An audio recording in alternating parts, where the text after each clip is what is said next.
వినాయక చవితి అయిన తర్వాత వెంటనే 2-3 రోజులు స్టార్ట్ చేస్తాం. మోస్ట్ ప్రాబబ్లీ 9వ తారీఖు అనేది ఒక కిషన్ రెడ్డి గారి యొక్క అవైలబిలిటీ మీద ఆధారిత జమ్మూ అండ్ కాశ్మీర్ ఇన్ఛార్జ్ కాబట్టి మొత్తం తెలంగాణలో మనం చూసినాము. ఫ్లడ్స్ బాగా ఎక్కువ ఉన్నాయి. ఇక్కడ చాలా మంది చనిపోయారు జరిగింది. చాలా వరకు ఇంకా వాన పడుతూనే ఉన్నాయి ఇంకా. సో కాబట్టి ఈ నేపథ్యంలో మేము మెంబర్షిప్ కార్యక్రమం పెట్టుకోవడం అనేది భవ్యం కాదని చెప్పేసి భావిస్తా ఉన్నారు. అందుకే దీన్ని పోస్ట్పోన్ చేయడం జరిగింది.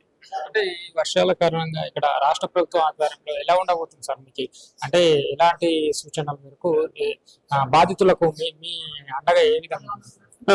బాధ్యతలకు అండగా ఇవ్వాల్సిన బాధ్యత రాష్ట్ర ప్రభుత్వం. కేంద్ర ప్రభుత్వం నుంచి మా పూర్తి మద్దతు ఉంటుంది.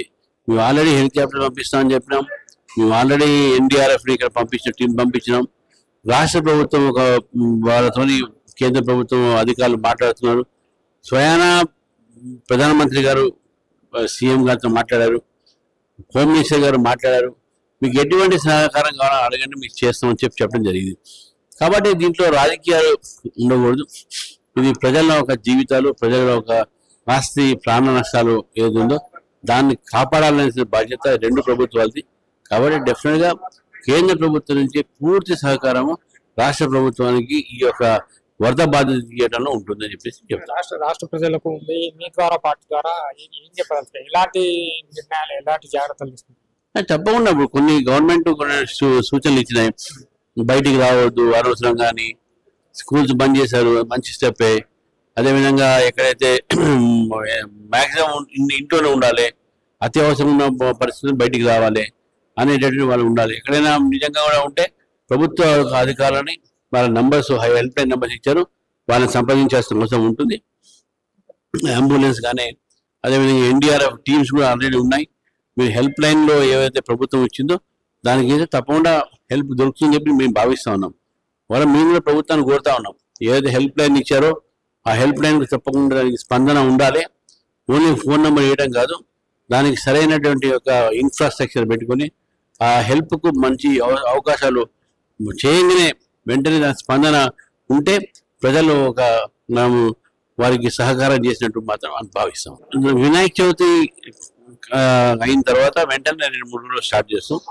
మోస్ట్ ప్రాబబ్లీ 9వ తారీఖు అనేది ఒక కిషన్ రెడ్డి గారి యొక్క అవైలబిలిటీ మీద ఆధారిత జమ్మూ అండ్ కాశ్మీర్ ఇన్ఛార్జ్ కాబట్టి మొత్తం తెలంగాణలో మనం చూసినాము. ఫ్లడ్స్ బాగా ఎక్కువ ఉన్నాయి. ఇక్కడ చాలా మంది చనిపోయారు జరిగింది. చాలా వరకు ఇంకా వాన పడుతూనే ఉన్నాయి ఇంకా. సో కాబట్టి ఈ నేపథ్యంలో మేము మెంబర్షిప్ కార్యక్రమం పెట్టుకోవడం అనేది భవ్యం కాదని చెప్పేసి భావిస్తా ఉన్నారు. అందుకే దీన్ని పోస్ట్పోన్ చేయడం జరిగింది. అంటే ఈ వర్షాల కారణంగా ఇక్కడ రాష్ట్ర ప్రభుత్వం ఆధ్వర్యంలో ఎలా ఉండబోతుంది సార్? మీకు అంటే ఎలాంటి సూచనల మేరకు బాధితులకు మీ అండగా ఏ విధంగా? బాధ్యతలకు అండగా ఇవ్వాల్సిన బాధ్యత రాష్ట్ర ప్రభుత్వం. కేంద్ర ప్రభుత్వం నుంచి మా పూర్తి మద్దతు ఉంటుంది. మేము ఆల్రెడీ హెలికాప్టర్ పంపిస్తామని చెప్పినాం. మేము ఆల్రెడీ ఎన్డీఆర్ఎఫ్ ఇక్కడ టీం పంపించినాం. రాష్ట్ర ప్రభుత్వం వాళ్ళతో కేంద్ర ప్రభుత్వం అధికారులు మాట్లాడుతున్నారు. స్వయానా ప్రధానమంత్రి గారు సీఎం గారితో మాట్లాడారు. హోమ్ మినిస్టర్ గారు మాట్లాడారు. మీకు ఎటువంటి సహకారం కావాలో అడగండి, మీకు చేస్తామని చెప్పడం జరిగింది. కాబట్టి దీంట్లో రాజకీయాలు ఉండకూడదు.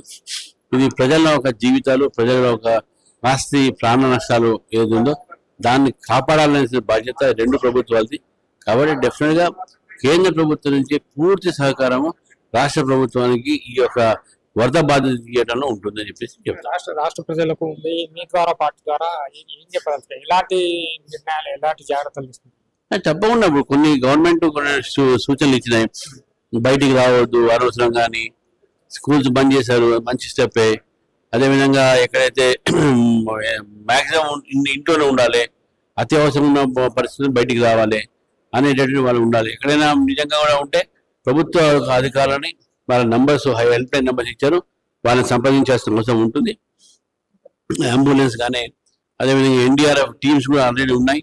మీరు హెల్ప్ లైన్లో ఏవైతే ప్రభుత్వం ఇచ్చిందో దానికి అయితే తప్పకుండా హెల్ప్ దొరుకుతుందని చెప్పి మేము భావిస్తూ ఉన్నాం. మేము కూడా ప్రభుత్వాన్ని కోరుతా ఉన్నాం.